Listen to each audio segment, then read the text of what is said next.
Ceci est la manne quotidienne, version audio.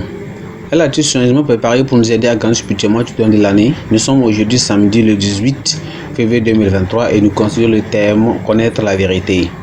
Connaître la vérité. Prions. Père, nous te remercions et nous te glorifions aujourd'hui pour cette opportunité que tu nous as donnée. Notre prière, Seigneur, que tu nous guides à travers cette éducation, cette étude. Qu'à travers cette étude, notre vie ne sera jamais la même au nom de Jésus. Merci car tu nous as exaucés. Au nom prêché de Jésus, nous avons prié. Amen. Samedi, le 18 février 2023. Le contraire à la vérité. Le contraire de la vérité. Contraire de la vérité. Le contraire de la vérité. Bien connaître la vérité. Nous prenons notre test dans Jean. Notre texte dans Jean chapitre 8. Jean 8, verset 30. Jean 8, verset 30.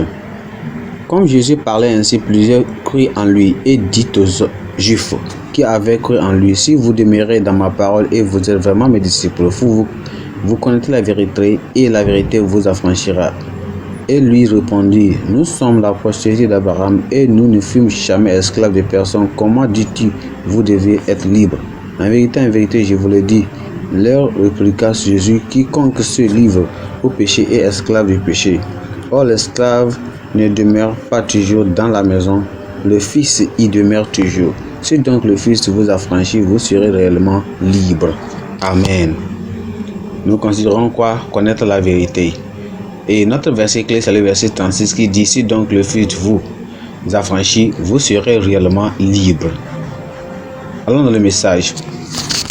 On rencontre l'histoire d'une femme qui avait entendu parler de divers miracles se produisant dans une certaine église.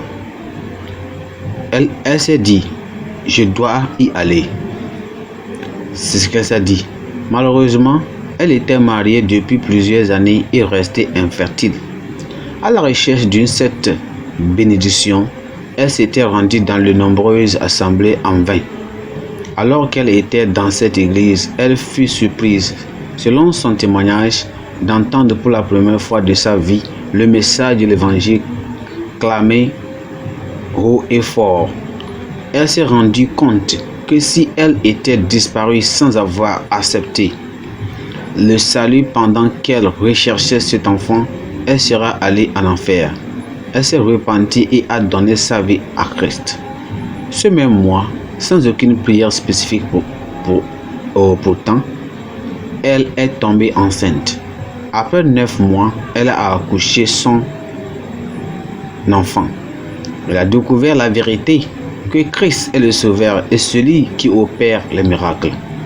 Tout en parlant aux Juifs qui venaient de croire en lui, le Seigneur Jésus leur a ordonné de préserver dans sa parole, car alors seulement ils connaîtront la vérité qu'il pourrait les libérer de l'erreur.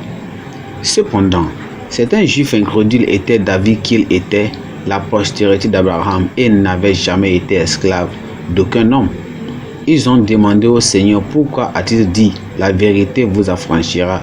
Jésus a expliqué que quiconque vit dans le péché est esclave du péché et a besoin du Fils de Dieu pour le rendre vraiment libre. La vérité abonde sur terre. Les lois naturelles comme la loi de la gravité, les lois de la thermodynamique sont les vérités établies. Mais la vérité dont le Christ qu'il est venu donner à l'homme est celle qui le ramène à son Créateur. Peu importe combien de temps nous vivons, la vie sur terre est courte en vue de l'éternité. Pour que quiconque participe au royaume de Christ, il doit être repenti et l'avoir accepté comme Seigneur et Sauveur personnel. Nous prions que le Seigneur nous aide, qu'on sache qu'il est Christ et c'est lui seul qui peut nous sauver de tous nos péchés au nom de Jésus. Et lorsqu'on le reçoit, tous nos miracles nous seront donnés au nom de Jésus. Prions, Père, nous te remercions, nous te glorifions, nous t'exaltons encore. Que nous prions, Seigneur, que tu nous aides. Que ceux qui ne sont pas encore sauvés parmi nous, aide-nous, Seigneur, à vraiment être sauvés. au nom de Jésus. Nous prions, Seigneur, de se révéler à nous. Révèle-toi à nous, Seigneur, pour que, Seigneur, nous te reconnaissions et sois sauvé complètement. Nous demandons, Seigneur Jésus, de se révéler à nous de plus en plus à travers les pages de l'Écriture. Nous demandons que, Seigneur, que Dieu dirige nos pasteurs pour qu'ils se concentrent de plus en plus sur les paroles et sur la vie de Jésus dans leur serment. Prions que la vérité de Jésus prévale et règne dans notre nation au nom de Jésus. Seigneur, merci car tu nous as exaucés. Au nom précieux de Jésus, nous avons prié. Amen. Notre pensée du jour dit: seule la vérité peut libérer du péché et de l'erreur. Seule la vérité peut libérer du péché et de l'erreur. La Bible en un nom. Juge chapitre 1 jusqu'au chapitre 4. Juge chapitre 1 jusqu'au chapitre 4. Merci, que le Seigneur vous bénisse. Amen.